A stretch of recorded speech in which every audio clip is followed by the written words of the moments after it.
উত্তর দিনাজপুর জেলা বইমেলার প্রচার কমিটির উদ্যোগে আজ বইমেলার লিফলেট ও প্রচার ভ্যান উদ্বোধন করা হয়। উপস্থিত ছিলেন ইসলামপুর পৌরসভার চেয়ারম্যান কানাইয়ালাল আগরওয়াল সহ বিভিন্ন ওয়ার্ডের কাউন্সিলররা ও প্রচার কমিটির সদস্যরা।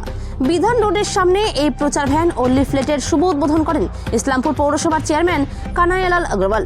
গোটা জেলা জুড়েই এই প্রচার অভিযান চলবে বলে জানান চেয়ারম্যান। পাশাপাশি জানান একটি রেড পান্ডা ও একটি ইয়েলো পান্ডা বহুরূপী এরাও প্রচার অভিযানের সামিল হবেন।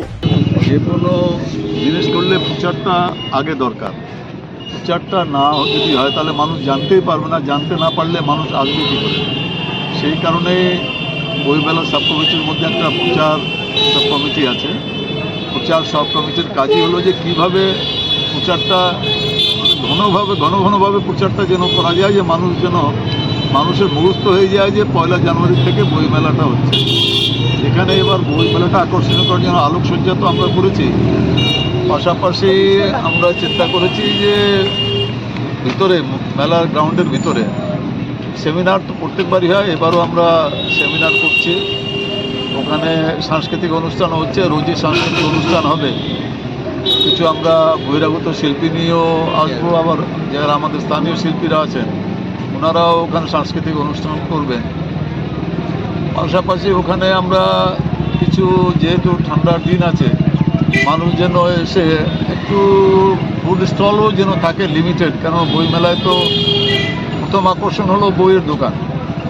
সাইডে কয়েকটা স্টল আমরা চিন্তা করেছি যেখানে মানুষ চাটা এগুলো পেতে পারে। পাশাপাশি আলোকসজ্জাটা এটা আমরা ওই যেখানে রবীন্দ্র মূর্তি পর্যন্ত আছে নিয়ে যাব। তো আমরা বলেছি যে রবীন্দ্র মূর্তির ওখানে আর পাশাপাশি কাজী নজরুল ইসলামের মূর্তি আছে, ওখানেও আমরা আলোকসজ্জাটা করে দেব। এবার যেহেতু পাবলিশারদেরও আমরা প্রথম থেকে বলেছিলাম যে ভালো ভালো, আমাদের ডিস্ট্রিক্ট লাইব্রেরি অফিসার যিনি ডিএলও ওনাকে বলেছিলাম যে পাবলিশার যেন ভালো আসে। তো উনি এবার সেই কথাটা গতকালই উনি আসছিলেন, বলছিলেন মোটামুটি 90টার মতো স্টল বুক হয়ে গেছে। এরপরে আরও বুক করতে চেয়েছিলেন স্টলগুলো, কিন্তু আমরাই না করে দিয়েছি যে এর বেশি আর আমরা অ্যাকোমোডেশন দিতে পারছি না। আমাদের 90টার মতো দোকান করা আছে, 94-95টা। কিছু আমরা স্থানীয় যারা আছেন যারা চাচ্ছেন তাদেরকেও আমরা দিব। এখানে উর্দু একাডেমি ওনারাও একটা স্টল চেয়েছেন, ইস্কন থেকে ওনারাও একটা স্টল চেয়েছেন। এখানে সেমিনারেও যিনি দায়িত্বে আছেন, মেহেন্দিও আছে। আর এখানে আমাদের কাউন্সিলররা আছেন, বিক্রম আছে, ভাইস প্রেসিডেন্ট আছে প্রচার সব কমিটির, এখানে ফিরোজ আছে, উনি সম্পাদক আছেন, 5 নম্বর ওয়ার্ডের প্রতিনিধি আছেন, অনজিৎ দে আছে, অমল সরকার আছে, ইজাজ ভাই আছেন, সবাই উপস্থিত আছেন। আমরা প্রচারটাকে মানে এরকম প্রচারটা করতে চাই, 17টা ওয়ার্ডের ট্যাবলোটাও আজকে বেরোবে, যে মানুষ যেন জানতে পারে। পাশাপাশি আমি দালকোলা, রায়গঞ্জ, কালিয়াগঞ্জে পৌরসভাকেও বলেছি যে আপনারা গেট মতো করে দেন, যেটা আপনাদের কনস্টিটিউয়েন্সির এলাকার মধ্যে যে গেট, যদি রায়গঞ্জে গতকালই বলেছি রায়গঞ্জের পৌরপ্রধানকে, শান্তি বিশ্বাসকে, অ্যাডমিনিস্ট্রেটরকে, যে তুমি শিলিগুড়ি মোড়ে একটা গেটটা করে দাও।